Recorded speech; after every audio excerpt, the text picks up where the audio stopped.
The world has become exceptionally easy for a lot of men. It used to be a different place. Most men were cannon fodder. Most of us would have ended up in wars, dying for fucking no reason. Damn. Now we don't have to do that.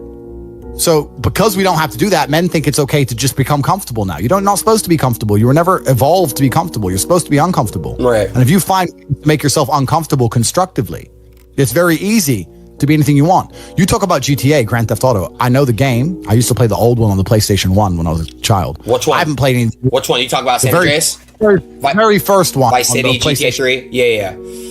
Oh, the very, very, very, very first one, like 1994. Okay. Old school. Okay. But I've never played any of those games, but I find it amazing that people will sit there and spend all their time upgrading that character, making as much money as they can, getting the best guns, getting strong, getting some hoes, meeting important people, getting the best car. They'll do all that in a game, but they won't do it in real life. I find that incredible.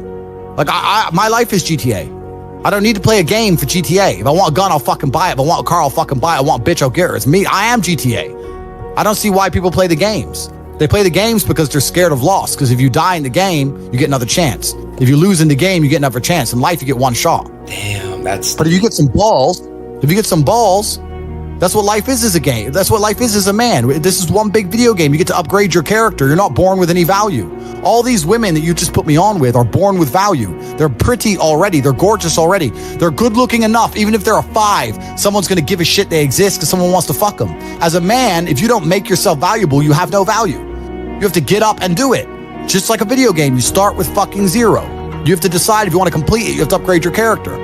So I find it amazing that men are going to play video games and fuck about and waste their time instead of upgrading their character. Everyone knows what to do. You know what you have to do. You're right. If you had to become the most dangerous, intelligent, respectable man on the planet, you know you're supposed to go to the gym. You know you're supposed to train, learn how to fight. You know all these things. You don't do them. That's your decision. It's your prerogative. I didn't make that choice. I made the choice to do it all. I decided all of it. And every single man watching this can do the exact same thing, which is why I have very little pity. When I do these streams and people think I'm arrogant or I'm rude to people, or even to you earlier when I was making jokes and I've been joking with the girls, You're saying good, drink the soy latte. I'm not, yeah. Of course, and I know we're only joking, right? But the point is, that's a conscious decision you made. I would never make fun of someone who hasn't got a choice. I wouldn't make fun of someone born with one. I have a choice though. But if you've made a fucking decision to be less than you should be, then I believe you should be mocked for that decision. I agree. I feel like, yeah, because like you're not living up to your full potential. Like it's your choice to basically not live up to your full potential. Completely. And me as a man, when I put myself through hell, when I have had such exacting, such stringent standards for myself, why would I then have less exacting, stringent standards on the people I meet? Damn. Why would I put myself through hell to be me and then meet someone who didn't put themselves through hell and then treat them like my equal? No, fuck you. I suffered when you didn't. So you're not my equal because you decided not to suffer. You have enjoyed comfort when I haven't, and that's fine, but don't expect me to look at you as my equal because you're not. I'll snap your fucking neck. Andrew, that's the world. Andrew, I have like a lot of friends around me. They're like good friends. Don't get me wrong, like they're real friends, but like they're incredibly like lazy and they have so much potential. Like they can be big, they can be getting rich, all this shit, bro. But like they choose not to. So, but it's really hard because I love them. They're my friends, and I came up with these guys, and they're so entertaining. I love them. They're my brothers, but like, I understand. But you have to. But there's something that's always kind of confused me. When I tell people that you are the sum of the 5 people you spend the most time with, everyone agrees. They go, "Yeah, that's probably true." The 5 people you spend the most time with, that's what you're gonna end up like. They say, "Yeah, that's true," and then they continue to hang around with people who they don't want to be. Why? There has to be a point. There has to be a point where you sit and go, okay, you're my friends, etc., etc. I love you guys. Yeah, we can talk, whatever. But I'm on a different life path. You have to leave some people behind. You wouldn't want to be, if you were to come hang out with me and you were in a room with me and my 5 friends, you'd feel self-conscious. You're right. You don't feel self-conscious with your friends. Because you only surround yourself around people that are on like your level of like. I'm with killers. We're fucking monsters. If you were to come hang around with me and my crew, you would be self-conscious, and that self-consciousness would motivate you, or they would certainly instill the discipline required for you to change. You don't feel self-conscious amongst your peers. That's why you don't change. If you were to get in a room and you're the only person who ain't a fucking monster, you'd want to become a monster. That's life.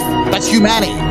So I say this to people all the time. If you know you're the sum of the 5 people you hang around with, why you hang around with people you don't want to be? Nah, it's true, bro. I'm gonna tell you why, right? I was Do you know who I Show Speed is?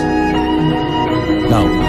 He's this other creator that's like obviously like in my space. I was staying with him in September, and like I would literally like be on my shit like, every day, like grinding, like what I'm grinding, right? And like when he left, I had like no one around me to basically like kind of like on my like.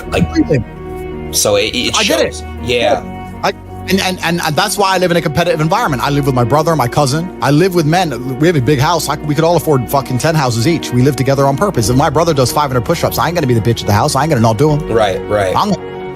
So that's another reason the war room exists. My organization, the reason it's so competitive is the reason we kick people out. You have to fight to keep. Even if they pay, you're like, I don't give a fuck. Get out. Like, I don't give a fuck. Get out. I'm out. It doesn't matter. Everyone pays to join. You get kicked out anyway. You have to fight to keep your place. That's the whole. Damn. That's because that's how life was. If we were still in the animal kingdom, the lions that you see on TV, they weren't just born big lions. They had to fight other lions. They had to fight to get that antelope. They had to fight other animals, hyenas, jackals. They had to fight to be the boss. We live in a comfortable world now where people think, oh, it doesn't matter. But you know what? To some degree, it does matter. It does matter. And I'll tell you who it matters to. It matters to your soul and it matters to God. I stand in the mirror with a pure heart. I know I am the best version of me that could possibly ever exist. I know that God is proud of me. There's nothing that God hates more than sloth and laziness. If God were to create a man and that man were to sit around and do fuck all, God will frown upon you. It's why you're never lucky. If you're listening to this and you think I'm never lucky, I'll tell you why, because God dislikes you because you're fucking lazy.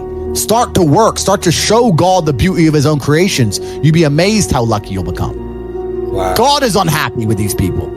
And inside their hearts, they're unhappy. We talk about depression, anxiety, all those things you mentioned earlier on this podcast. That comes from self-loathing. You loathe your own weakness. You loathe your own laziness. This is what all of these things are. I don't feel depression. How can I feel depression when I'm the most powerful version of me that I could ever fucking be? How can I feel depression when I could squeeze my own hand hard enough to break my own bones? How can I feel depression when I've smashed and destroyed 68 people's faces in front of me, men who thought they could test me in fair combat? How can I feel depressed? It's impossible. Do you understand? Bro, you got like the best fucking mentality, like brain, like ethic I've ever seen in my fucking life. What the fuck? Everything you're saying is just like that you said. It's literally facts. I agree with like 100% of everything. So why do we? Okay, here's another question. Do you notice that like human beings naturally we don't care about things until it's gone? Like we don't appreciate what we have until it's gone. Do you know that? You know what I'm trying to say? Like appreciation. Like, correct. Why is that? Why do you think that? And do you feel that way? Like, are you very grateful? Are you appreciate what you have? Like, you know how to speak on that? Yeah, that's a mental trick. You have to rewire your brain. That's one of the things you have to rewire your brain to do. And the reason your brain needs to be rewired is because anyone who is watching this stream below the age of 30, your brain is already broken. And I'll tell you it's broken. I'll tell you why. Watch your friends when they're on TikTok. How long can they even focus on a video before they have to change? Half a second, Damn. maybe. All of your minds are broken. You can't even focus on anything anymore. You're right. You are constantly distracted to the point where you can't even appreciate the good things in your life. You're distracted. Your minds are broken. You need to rewire your mind and resist the slave programming. How? They have programmed. I'll tell you how. First thing you have to do is identify it. You have to identify what is happening to you. I use my mind to break the trap. What I do is I allow my enemy to manipulate me on purpose. And then I use my mind to break the trap and punish the perpetrators. I will sit on TikTok for a day and I'll just enjoy TikTok. And by the end of the day, I'll watch myself. How quickly I'm looking to be entertained, how little time I give a video, how fucked up I am. And then I'll blink and I'll cure my fucking brain. You must allow yourself to be manipulated and you must fix it. All of it. You just talked about not appreciating the things you have. Then blink and cure your brain. It's a conscious decision. You're letting other people control your mind. Letting all distraction. The Matrix is trying to control your mind. They're very good at it. That's what they do to control all of us. You have to break the trap. If you cannot control your own mind, let me make this point because it's extremely important. If you cannot control your own mind, then you are just a feather in the wind of life because your own mind is the only thing you can control. You can't control the weather. Right. You can't control other people. You can't even control whether your heart stops beating. You might have a heart attack tomorrow. You can't control anything besides what you think. If you cannot control your own mind, then you go through life with zero control, zero influence. You can't control anything. You're just a feather in the wind, waiting for life to blow you from happy place to sad place to happy place to sad place, completely hoping on the gods to be fortunate to you, because if any genuine discomfort comes your way, you're fucked. It is trained.